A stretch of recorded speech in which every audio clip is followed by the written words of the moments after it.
Assalamualaikum students, how are you? I hope you will find at your home. So let's start our English lecture now. Open your books, English books. आज का हमारा lesson है lesson number first, the word in a wall, page number 2 पर। आज हम इसका overview लेंगे कि स्टोरी किसके पॉइंट ऑफ व्यू से है, ये किसके बारे में है। ये स्टोरी है एक दीवार के बारे में, जो कि टूटी फूटी हुई दीवार है जिसने अपने साथ एक बाग और घर को घेरा हुआ है। लेकिन जो शिकार हैं, जो शिकारी करने वाले, उनको लगता है कि ये जो ज़मीन के ऊपर है ये हमारे लिए एक बहुत बड़ा शिकार है। हालांकि ये जो दीवार है ये एक कदीम ईंट की बनी हुई है जिसका प्लस्तर तक ख़त्म हो चुका है और इसकी बैरूनी जिल्द या बाहर वाला हिस्सा जो है काई से भर चुका है और सब्ज़ हो चुका है। इसके अंदर बहुत सारा सर्द मौसम गुजरने की वजह से नमी मौजूद है और इसकी पूरी सतह जो कि पेचीदा है दरारों से, और इसके अंदर कई इंच बड़ी और वसी ऐसी दरारें हैं, ऐसा देखने में मालूम होता है जैसे किसी के बाल हों।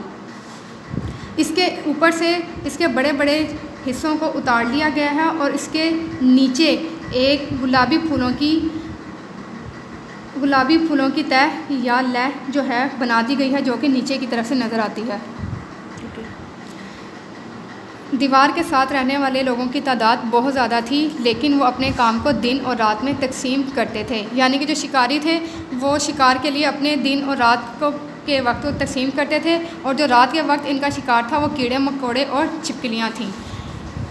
शिकारी इनका जो शिकार था उनकी बहुत ज़्यादा आबादी थी, यानी कि गैर हाजिर दिमाग मक्खी की किस्म के कीड़े जो कि हर किस्म और हर शक्ल में मौजूद थे। इसके अलावा जिनका रंग गुलाबी था और वो बहुत जल्दी करते थे अपने रात के काम में, क्योंकि दिन में बहुत मुश्किल हो जाता था उनको फ़र्क बताना कि शिकार कौन है और शिकारी। उनको ऐसा मालूम होता था कि जैसे हर चीज़ ताकत हासिल कर रही है, और जो शिकारी होते थे वो तलाश करने के लिए बाहर निकल जाते थे, कैटरपिलर्स और मकड़ियाँ वगैरह। उड़ने वाली मक्खियाँ जो कि मुख्तलिफ़ कलर में होती थी और मुख्तलिफ़ किस्म की और मुख्तलिफ़ रंगों की दीवारों पर चढ़ने वाली छिपकलियाँ जो कि सब कुछ खा लेती थीं। लेकिन जो शिकारी का पसंदीदा शिकार हो गया था कि वहाँ के जो रहने वाले लोग थे, दीवार के साथ जो रहने वाले शर्मीले लोग थे, वो अपनी लिए तवज्जो तलाश करते थे, जो कि इनके लिए बहुत मुश्किल काम और ख़तरनाक काम होता था। शायद ही आपने ऐसे लोग देखे हों। अभी तक ये कई 100 में यहाँ हैं जिनकी दरारों जो दीवार की दरारों में मौजूद हैं। अगर हम इसके दीवार के प्लस्तर का हिस्सा आहिस्ता से उठाएं तो आपको इसकी ईंट के नीचे बहुत सारे चलते हुए दिखाई देंगे नीचे की जानिब, जो कि बिच्छू हैं 1-1 इंच लंबे। वो ऐसे दिखाई देते हैं जैसे कि इनके ऊपर चॉकलेट कलर का कोई पॉलिश किया हो। इनकी तलाश अजीब है।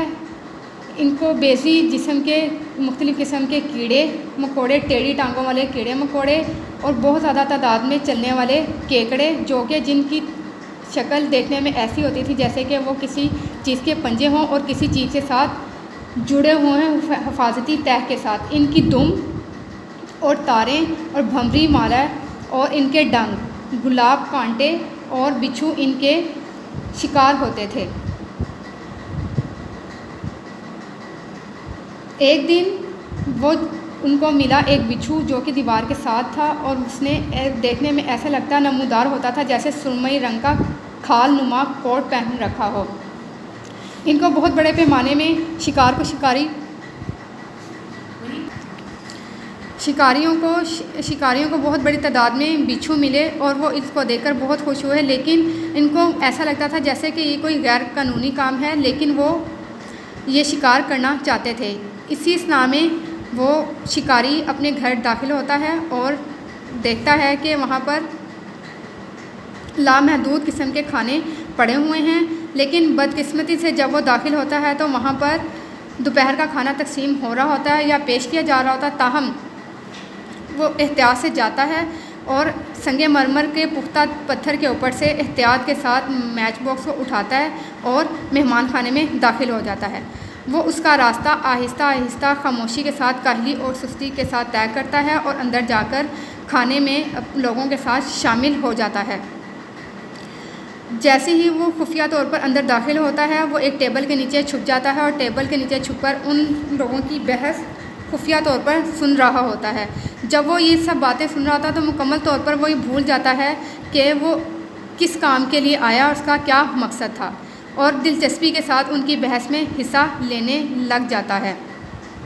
जब वो खाना ख़त्म कर चुका होता है तो सिगरेट पकड़ता है और उसके साथ बाहर चला जाता है। सिगरेट उठाता है, उसको जलाता है और अपने मुंह के साथ लगा लेता है, जो कि वो लेकर आया होता है, और इर्द गिर्द के अपने माहौल से बिल्कुल गाफिल हो जाता है, जो कि उसके लिए खुश दिनों के लिए था। अब उसके बाद वो अपने बड़े भाई के साथ दिलचस्पी के साथ बातें करने लग जाता है और इतना ऊंचा बोलता है, और ऊंचा बोलते बोलते अपनी मैच बॉक्स को खोल लेता है। स्टूडेंट्स, आज के लिए इतना ही। उम्मीद है कि आपको समझ आ गई होगी। Thank you. अल्लाह हाफिज़।